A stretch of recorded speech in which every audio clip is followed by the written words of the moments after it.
want you to hit me as hard as you can.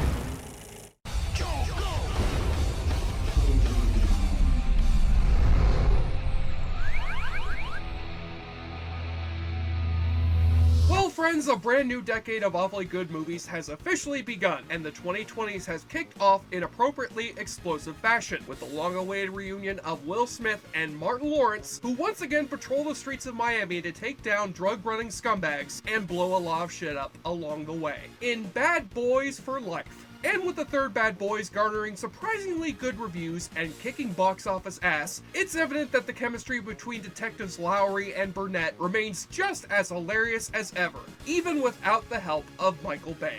But in the 17 years between these Bad Boys sequels, the careers of Will Smith and Martin Lawrence have gone in two wildly different directions. While Will Smith has overcome many notorious flops to maintain his movie star appeal, Martin Lawrence's career has met far more misses than hits. Especially when it comes to his other police comedy franchise that began 20 years ago with the release of Big Momma's House. The farcical tale of an FBI agent who uses his mastery of disguise to don a latex fatsuit and pose as a suspect's elderly southern grandmother. While critics may have dismissed Martin's foray into fatsuit foolishness, the film still proved to be a box office hit during the summer of 2000, and its sequel 6 years later also made a solid impression at the box office in spite of its even worse reviews. Unfortunately, Martin would press his luck one movie too far with the third and final Big Momma movie from 2011 under the title of Big Mommas. Like father, like son. Yes, since he was getting a bit too old to handle this franchise all by himself, Martin Lawrence would be joined under the latex prosthetics this time around by his character's son, as played by up-and-coming comedian slash rapper Brandon T. Jackson,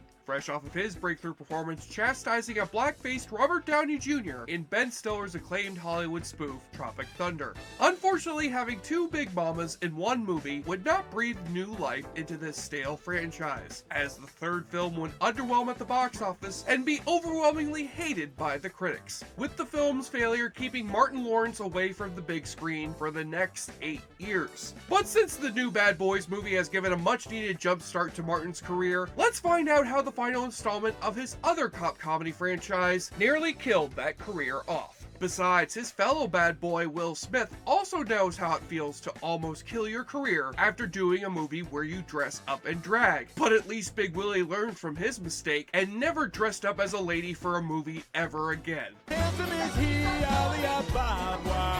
Okay, I take that back. But I hope that does not give Will Smith any ideas for Bad Boys 4. Cause it's damn.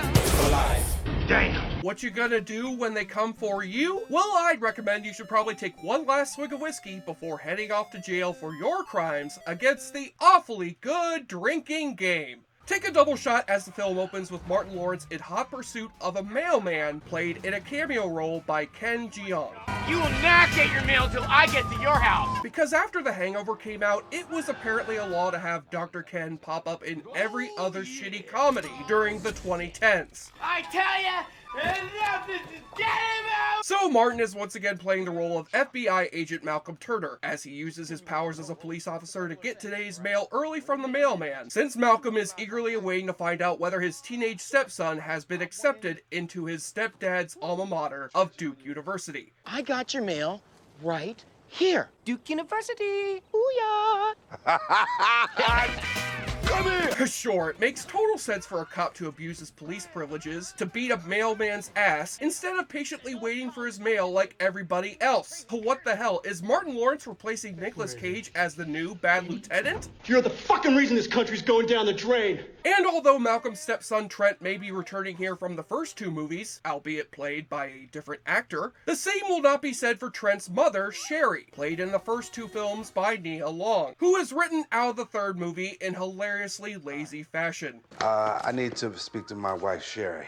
I'm sorry, no phone calls allowed. Your wife is in complete isolation for the next 72 hours. Come on, it's a mind-body retreat. It's not Area 51. Seriously, that's the best excuse you could come up with? Come on, movie. If you're gonna get rid of Nia Long off screen, you could at least do it in a more memorable fashion. I need to speak to my wife, Sherry. Lieutenant Colonel Sherry Pierce's plane was shot down over the Sea of Japan. It spun in. There were no survivors. Hello?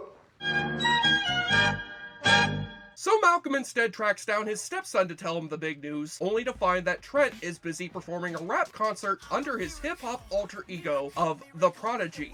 I'm a lyrical miracle. Hey! I'm a lyrical miracle. Hey! I'm a lyrical miracle. Hey! And Malcolm is none too happy to see his son neglecting his schoolwork in favor of his rap music career. How'd you find me? The Bureau tracked your phone. Oh, well, thank God my dad's an orthodontist. For real, that's some Nazi Germany schnizzle. Ah yes, back in the days of Nazi Germany, Adolf Hitler always liked to use his powers to stop his stepson from pursuing a rap music career. Chet Hitler, your father commands you to stop performing that black music, Max Schnell! Please, father, refer to me by my rapper name, Chet Heasy. It turns out that Trent is planning to go out on tour with a bunch of other aspiring rappers instead of going to college. But since the underage Trent needs his father to sign a permission slip to go on tour, Malcolm refuses to let his stepson throw away his academic prospects. Oh, come on, Malcolm, look at this. It's a blueprint for a house of success, all built on a strong flow. You need an education. What you gonna do when that flow dries up? I just transitioned into acting. However, one of Trent's buddies gives him the idea of asking his stepdad to sign the permission slip while he's busy working. Ambush the man when he's at his grind. He'll give you an autograph just to get rid of you. Yes, brilliant idea. Ambush your father in the middle of his high-stakes job as a gun-toting FBI agent. I'm sure that won't go horribly wrong. Whoa. Damn, Gina! And sure enough, Trent interrupts his father in the midst of monitoring a sleazy informant named Kennedy, played by Max Casella, a.k.a. Vinny from Doogie Howser MD, and Paul Marco from Ed Wood, who's hiding a flash drive containing incriminating information on a Russian mobster by the name of Cherkov. Cherkov. You get it? Because his name sounds like Jerkoff. But after Cherkov finds out that Kennedy's wearing a wire, Malcolm is forced to intervene and a gunfight breaks out, with Trent watching from the sidelines as Kennedy is shot down in cold blood. I didn't see anything. Yo, we cool? Hey, just let me slowly raise my gun so I can kill you. Ow, damn it! I knew I should have just shot him right away. I am the worst Russian mobster ever! But before Kennedy died, he told Malcolm that the actual incriminating flash drive is in the hands of one of Kennedy's buddies, working over at the Georgia Girls' School for the Arts. And now that Malcolm and his son are on the run from the bloodthirsty Cherkov, Malcolm has a plan to use his female impersonating skills to once again pose as the sassy elderly grandmother named Hattie Mae Pierce, aka Big Mama. But whoa, now his stepson is joining him underneath the latex suit to pose as Big Mama's great niece. Charmaine Daisy Pierce, my great niece, and you better start sounding like it before you scare someone. In that case, how's this? Swing low, sweet. Huh? Funny, because that's the same noise that Brandon T. Jackson made when his agent told him, "I landed you a pot in Big Momma's House 3! So Malcolm and Trent use their feminine disguises to infiltrate the Georgia Girls' School for the Arts, as Big Mama comes in to interview for the position of house mother, just as the school's current house mother, played by Sherry Shepard, hands in her resignation. What on earth? Double ply? Child, nobody deserves to be treated like that. Oh, that's not the half. Damn!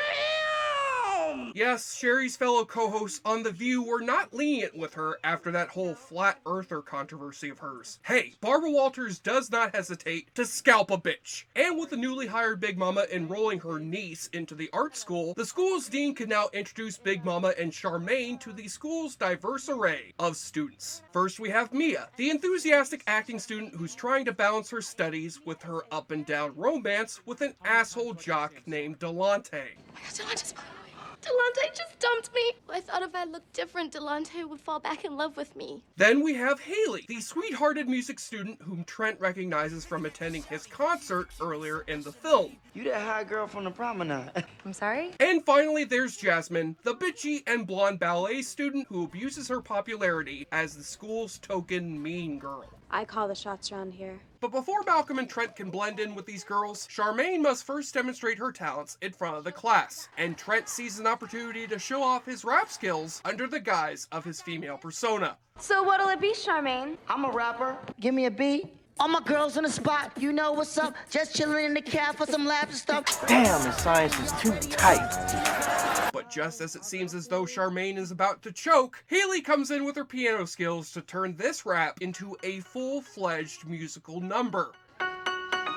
Don't wanna give it up, yeah, I'm cool with that, that's fine. Besides, who knew I could rap? I got skills. I have so many questions to ask right now. How is Trent able to perfectly pitch his voice up an octave to sound like a female? What, is T-Pain operating an auto-tune machine underneath his fat suit? Why the hell is this movie suddenly trying to turn into Glee right now? And why do all these 2010 era teenagers know all the words to a Chaka Khan song from 1983?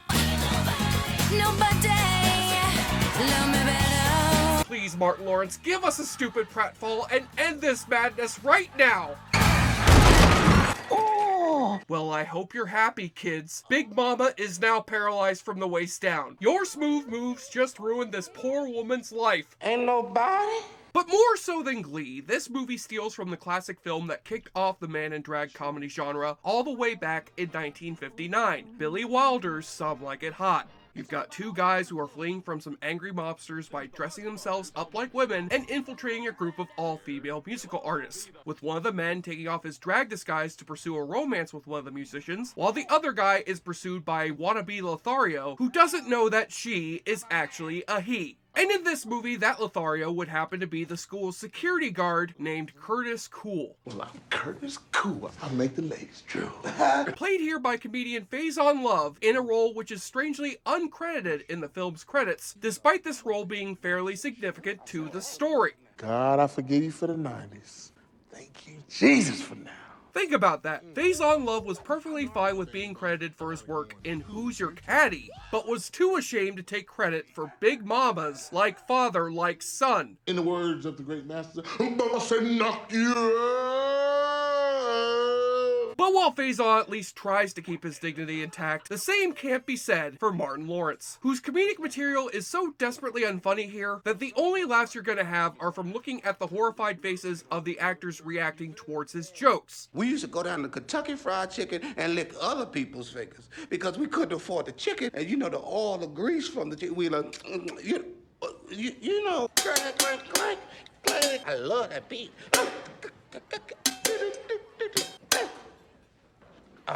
That's it. Oh my god. As for Brandon T. Jackson, his character is so unlikable that he makes Joanna Man look like RuPaul by comparison, as his biggest joke consists of him trying to conceal his horniness while trying to blend in amongst all these attractive young girls. Could this get any better? Damn! Oh. Damn. Damn. And if his stereotypical performance isn't offensive enough for you black audiences, just wait until you hear him invoking Martin Luther King Jr. to make a terrible piss joke. Realize. Thank God Almighty, we are free at last. Yeah, more like I have a stream of urine that's directed towards my legacy of civil rights for all African Americans. Seriously, go fuck yourself for that joke, movie! But then the movie remembers halfway through all of this painfully unfunny slapstick. Nah, know why they call it the Nutcracker? That it actually has some kind of plot which it needs to further. As Malcolm and Trent discover that a valuable music box has been stolen from the school library, which Kennedy had Curtis Cool hide the flash drive in, with Malcolm as Big Mama getting close with the Airmer security guard to locate the music box, while Curtis tries courting Big Mama through a weirdly erotic game of Twister. Right hand blue. Are you sick?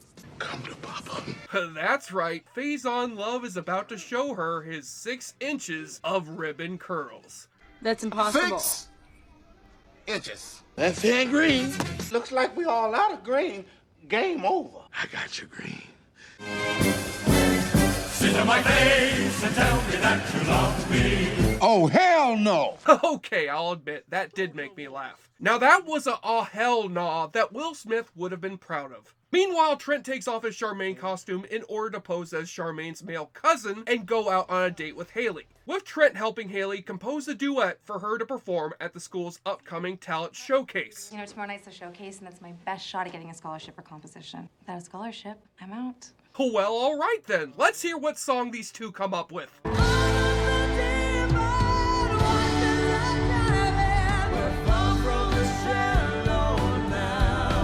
Yeah, I only wish that this movie was like A Star is Born, because then maybe it would end with Charmaine hanging herself to death in a garage. Damn, Gina! Unfortunately, Trent is finally traced back to the college by Cherkov's goons just as he switches back into character. 2 girls in one night. 2 chicks at the same time, man. And now it's up to Malcolm as Big Mama to chase off the mobsters by hijacking a student driver's car with Mia behind the wheel. I can't! Delonte used to drive me everywhere. You don't need no damn Delonte. Now drive! Great. I'm being followed by a fat lady in a driver's ed car. Shame on you, movie. How dare you blatantly steal a classic gag from the first Naked Gun movie? What do we do now? Oh, Lord, pray for the airbag.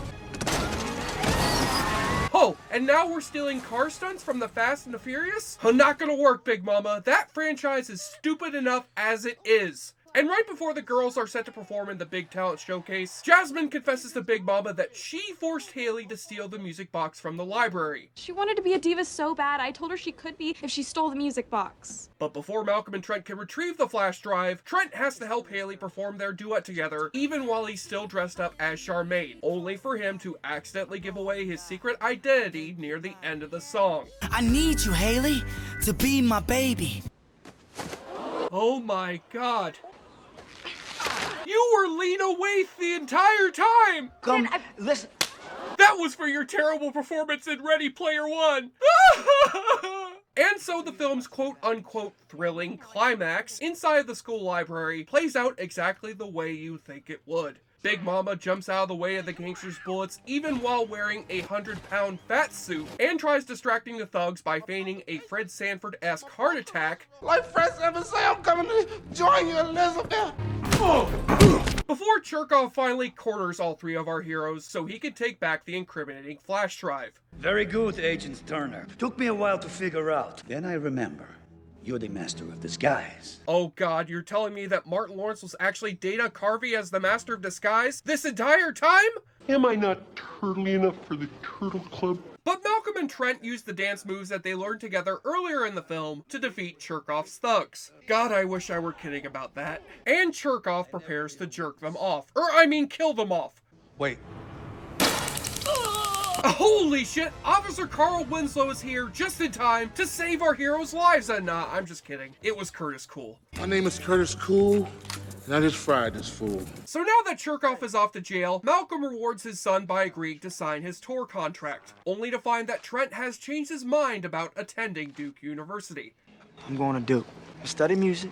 The Notorious PhD. And so, upon changing his rapper name to the Notorious PhD, Trent was immediately laughed off stage during his first rap battle and got his ass dangled from a balcony by Vanilla Ice. So our end credits has the debut music video from the Notorious PhD, complete with appearances from the art school students, Curtis Cool, the Russian mobsters, Ken Jeong, and yes, a rap verse from Big Mama herself. It's Big Mama in the house, and I'm getting my rap on. Hey, you know who's not featured in this music video? All the actors from the first 2 Big Momma's movies who went on to do better things with their careers and lives, instead of making an appearance in Big Momma's, like father, like son, like hell, I'm ever gonna watch this piece of shit ever again. While those first 2 Big Momma's movies may be quite horrible, at least both of them clocked in at little over an hour and a half, while Big Momma's has the nerve to run for an excruciating 107 minutes, or 112 minutes if you watch the extended Motherload edition with even longer musical numbers. But whichever version you watch, Big Momma's is a definitive example of an unnecessary sequel to an unnecessary sequel to a movie which wasn't all that good in the first place. And although you can unintentionally laugh at its many cliches and contrived plot devices, that will not make it much easier to sit through. On the bright side though, you can say that Alpa Chino from Tropic Thunder made out better than the actual Alpa Chino in making the less awful man in drag comedy from 2011. What's my name? Chino.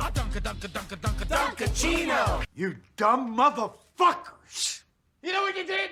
And on the nudie watch, those of you with weak constitutions may want to turn your eyes away for a minute, because this movie gives us the none too pleasant sight of Big Mama posing semi-nude for an art class. But before the art teacher can force Big Mama to pose fully in the nude, Charmaine thankfully pulls the fire alarm to save Big Mama's prosthetic ass just in the nick of time. Damn you, movie. You couldn't give us the fully naked Big Mama that we've been waiting to see over these past 3 movies? I want to see if Martin Lawrence has a prosthetic vagina under there. Come on, you cowards. Show us Big Mama's Little Mama.